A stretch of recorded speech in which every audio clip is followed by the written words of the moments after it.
Hey hunters, November is packed with events. One has already passed, but nobody cares about you. And I would have made this video on like November 1st, but honestly, I just got burnt out. I'll explain more at the end of the video. And I know on the internet, anything older than 5 minutes is ancient history, but I want to go over this stuff anyway, just in case you only watch my channel for some reason, or there's something in here that maybe you didn't know. And I don't cover leaks on this channel, but let's just say I'm really excited for December, so I'm not gonna miss that update video. Anyway, let's dive in. Get it? Dive in because all right, so starting things off, we just had a Gyrototus weekend. I hope you guys had fun with that. Honestly, I played from home a little bit, but I didn't get out at all. I stayed and cleaned my house and hunted a few Gyrototus like here and there. I definitely know it was exciting for some hunters who are like desperate for water weapons, but I personally wasn't, so it wasn't a big deal for me. But the next event I am pretty excited about. That's this weekend, and it's Quiles Special Quests from Friday, November 10th at 5 p.m. until Sunday, November 12th at 4 p.m. There will be time-limited event quests available for all hunters HR 11 and above. Complete them to earn items needed for upgrading equipment such as Carpenter Bugs and Monster Bone Plus, as well as Zenny. The way this is worded, it makes it sound like other resources will be available, but knowing Niantic and knowing the past events so far in Monster Hunter Now, such as means only Carpenter Bugs and only Monster Bone Pluses. And honestly, in this situation, I don't want to be wrong. Okay, so it looks like I was wrong. Sort of. New details just dropped for this while I was making the video. The new page says, Quiles has been hard at work investigating the anomalies connecting our worlds, but she needs your help to learn a bit more about the monsters and gathering points that have appeared in the real world. Are you up to the job? She's even prepared some rewards as a thank you for helping investigate, including Carpenter Bugs, Monster Bone Plus, and Zenny, just like we said before. But the graphic also shows different types of monster bones and bugs, and also different ores. But curiously, no Dragonite ore. I hope ore doesn't just get the short end of the stick or something. It says complete the quests by visiting gathering points and slaying monsters to receive rewards. And as always, event quests are not available for anyone under HR 11. And some quests will require you to slay Great Gyros to complete them, so you'll need to have at least completed Chapter 2 in the main story in order to encounter it. Some quests will require you to join group hunts, so rip pretty much everybody except me and anyone who isn't in the Discord. And then it says be sure to clear quests and receive your rewards between these times. So make sure you have claimed all your rewards by Sunday, November 12th at 4 p.m, or else I guess they're gone. And event details are subject to change. Be sure to follow Hunter's Notes for all the latest news. Because it seems like pretty much everyone needs Carpenter Bugs and Monster Bone Pluses. Monster Hunter Now lately has seemed less like Monster Hunter and more like Node Hunter, because all the equipment I need is stopped by Monster Bone Plus. Honestly, I think I have like 45, 50 Carpenter Bugs right now, but it's like everything I want to make needs Monster Bone Pluses, so I'm super hyped for this one. But I'm probably gonna do it solo because I'm also gonna take down the King of the Skies, finally, and I wanna do that on my own. I really love that this basically spans all weekend. Niantic, please keep doing that. Don't give us these tiny windows. Please give us like all weekend to do an event, please. Next up is Legiana Weekend. This is another 3-day spanning, very small window at a time event. Legiana will appear more frequently in swamp habitats from Friday, November 17th at 5 p.m. until 8 p.m. that night. Then on Saturday, November 18th from 1 p.m. to 4 p.m. and Sunday, November 19th from 1 p.m. to 4 p.m. This is for all hunters HR 11 and above, so if you just started the game, make sure you get to HR 11 to play these events. During the event, monsters in all habitats will reappear in shorter intervals than usual. That's super awesome, more spawns, more frequency, great change, but hey, maybe just do that and make it all weekend instead of just like a couple hours where you just shun anyone who has to work or has other responsibilities. This will be really sick because honestly, I love fighting Legiana. Legiana is really fun, and it'll help you out for the next event coming up because you'll be able to make ice weapons. Legiana is weak to fire and poison. Both of those do very well against it. There doesn't seem to be any like specific event quests for this, so that sucks, but Legiana's cool. There is a variant of Legiana called Shrieking Legiana, and what makes it different is it yells a lot. But don't get your hopes up to see it in this event because almost certainly it's not. If it doesn't even have an event quest for it, it's not gonna have anything special. Please prove me wrong. But this is one of those events that is more like a preparation event for the next event.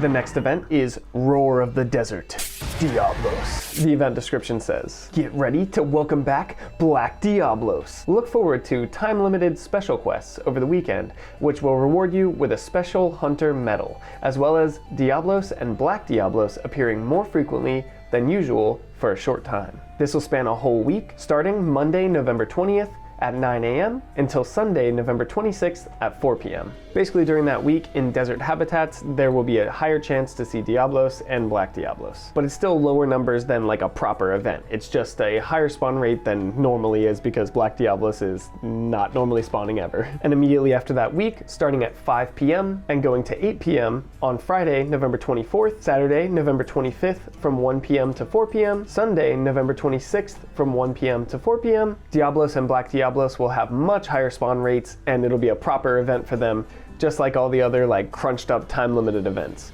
Higher spawns, super awesome, definitely able to hunt them if you can get out during that specific window. Also, I think it's kind of funny that the week-long event ends at 4 p.m., but the weekend event doesn't start until 5 p.m. Does that mean there's like an hour gap, or is that just like a typo? After the event, Diablos spawn rates will go back to normal and Black Diablos will retreat again. So you won't be able to hunt Black Diablos after this again for a while. But this time, I feel like the majority of hunters are definitely prepared for this, if there are a lot of hunters still playing the game in America at this time. Diablos and Black Diablos are weak to Ice and Paralysis. so stock up on those Gyros weapons and or Legiana weapons from the weekend before. Event details are subject to change. Moving along, Monster Hunter Now has reached 10 million downloads worldwide. Along with that comes a redemption code that you should have been notified in app, but just in case, the code is MHNOW10M. The code and the redemption link are down below, so you can just copy and paste it. It's convenient for you in case you haven't gotten it yet. For redeeming the code, you get 1 Wander Droplet, 2 potions, and 5,000 Zenny. Thank you. Along with the redemption code comes a new item bundle, the 10 million downloads premium pack, and the 10 million downloads pack.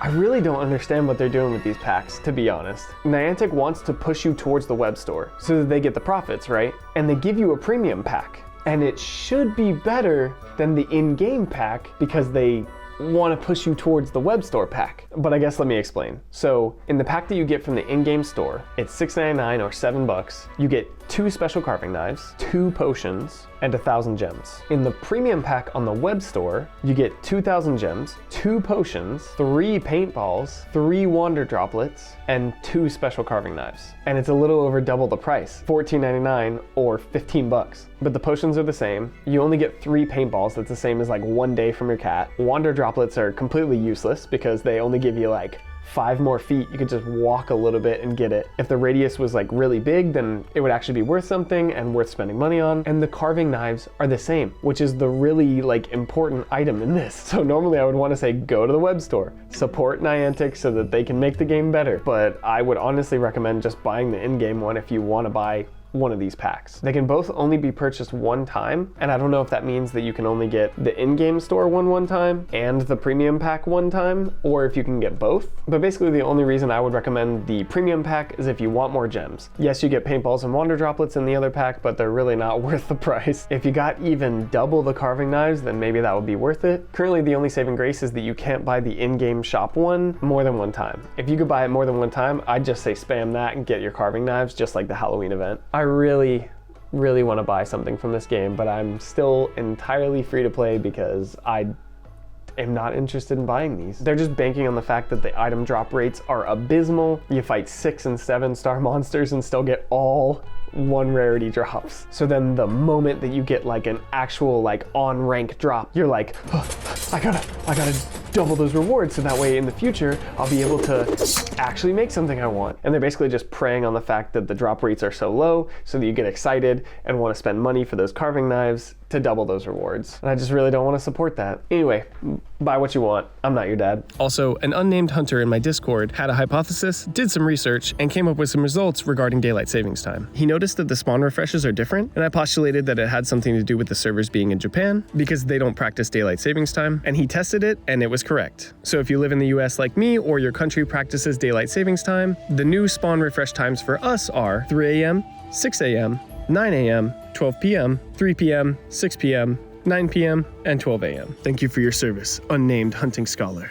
And finally, there was a small update, version 64. In that came a couple of cool new things. You can now send friend requests in the party menu, so that's really cool. You don't have to go out and do it the long way. You can just be in their party menu and send a friend request. GM and I just specifically experienced that, and pretty much all the other parties that I've played with so far, we've experienced that, like, what, I can't send you a friend request, just, oh, okay. But they fixed that, so that's cool. You can now see your favorite equipment on the weapon and armor lists. Neat. The star icons in the field is now refined, so they look cooler, prettier, sharper, easier to see. There's a new distinct marker on subspecies that we can't see yet because we don't have any events with subspecies right now, but presumably when Black Diablos comes out, it'll be a black Diablos icon, but also there will be like a little signifier saying like, this is a subspecies. That'll be good eventually when there's a ton of monsters in the game, hopefully if the game lasts that long, and it might be hard to tell the difference between a normal pink and gold Rathian at a glance. On the paintball list, you can now see the number of attempts you have before you actually fight it, so that's really cool. And the most exciting part of this update is that there are more relaxed spawn conditions now in areas away from the main paths on the maps, so monsters may now appear within your access range. So basically, if you are rural, hopefully now within your circle, monsters will spawn a little more when you are not near any like major roads or anything. I'll try to test that out soon. It's been hard for me to get out in the countryside. There's a couple other bug fixes, but the only two important are Rathian used to be able to burrow into the ground. I wish I could have seen that, but I never saw that. And then the hammer didn't lock on correctly, and you guys just saw that in my Halloween episode if you didn't see that. I was super confused at the time. But that's it for the November updates. Stick around if you want to hear about me. If not, I'll see you guys later. So I'll try to make this brief because I hate long-winded YouTube updates. Ever since I started my channel, I've been uploading 1 to 2 to 3 episodes a week. I'm a full-time freelance video editor, as well as having 2 kids and a wife. I was able to manage that, but most days I get up at 4 or 5 a.m. to manage all that. I've been having a ton of fun playing the game and even more fun running my YouTube channel for you guys. I was keeping pace pretty well, but we were about to go to Disney, so I was saving up money, and because I was saving up money, I was doing extra work and trying to upload a bunch here, and I did get extra income from that, and it was awesome, and we went to Disney and we had an amazing time. It really was magical. But like literally the day after we landed, I went out and hunted for the Halloween episode, and then I grinded super hard to make sure that that was out on time, and then like literally immediately after I uploaded that, I took my kids out trick-or-treating all night, and then that night these updates dropped. I woke up that next morning and I was so sick. I normally have like boundless energy, but I was like so bedridden. I didn't feel like doing anything. I didn't want to look at anyone.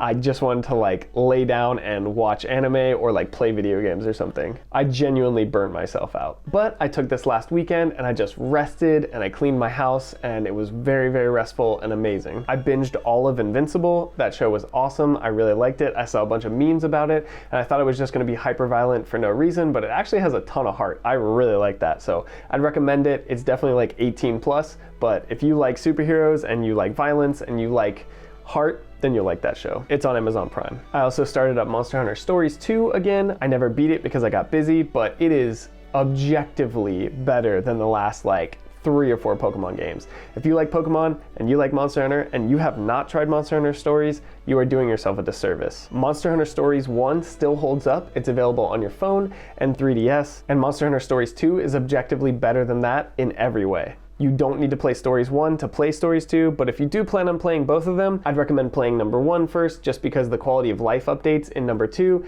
you'll notice if you play 2 and then 1, if that makes sense. But I genuinely love both of those. It's turn-based, but it's got all the heart and soul of Monster Hunter. It like goes deep into the world. You get to fly around on a Rathalos. It's so sick. I love Monster Hunter Stories. And I also binged almost all of Made in Abyss. I saw a YouTube video explaining how Made in Abyss is like very similar to Monster Hunter, and if I can find it, I'll put it on screen right here and put a link in the description to that video, because it did convince me to watch it, and it is genuinely an awesome show. The art style is like so amazing. It's beautiful and a little like shoujo looking, but like it gets dark. I think I love shows and games like that because it's like real life. Like nature is absolutely gorgeous and amazing and beautiful, but also like the most cutthroat thing you'll ever see in your life. So those kind of shows just seem more like reality to me. But that's about it. I burnt myself out. I'm gonna try and be a little nicer to myself and take like maybe an hour or 2 of self-care a day or something. Because since I started my channel in August, I pretty much had like no free time whatsoever, and like didn't play video games and didn't do anything except Monster Hunter now